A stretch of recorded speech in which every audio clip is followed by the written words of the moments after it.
This video demonstrates how to get a transcript out of YouTube and into a document.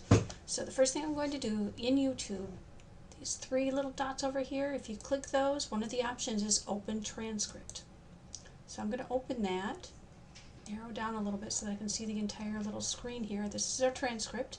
I'm going to copy the entire thing. So I'm going to start from the top to the bottom. The whole thing is selected, and I'm going to do a Control-C, or I could do right-click copy.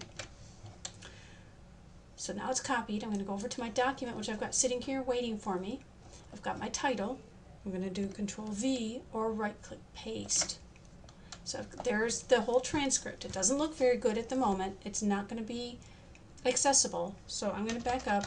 I usually just get rid of the English part of it. Select the whole thing, not my title, because I don't want to change the font that my title's in.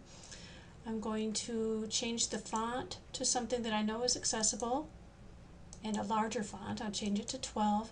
Also, notice that some of these, all of these numbers here are grayed out. So I want to change the entire, everything that's selected to be black, a black font. Now, something else that might happen when I try to see if it's accessible, this one probably is because it's a short one. It says no problems. Okay, but there could be. So a lot of times what I'll do is on every single page I'll highlight the first thing, whether it's just some numbers or if it's just a line, and I'm going to choose heading 2 on that. It changes it to a different font and it changes it to blue, so I'm going to hit black to make it black again. Go to the second page, do the same thing, heading 2, black. I'll do that on every single page that I have words. And the reason that I do that is because sometimes it'll say that there aren't enough headings in the document. If your document ends up being 8 or 10 pages long, that could happen. So I've just tried to get in the habit of doing it on every single page, and then I don't have to worry about it. If you want, you can read through your transcript, make sure there are no errors. Sometimes it misspells names and things like that. I don't tend to bother with that, but if you want to, you can.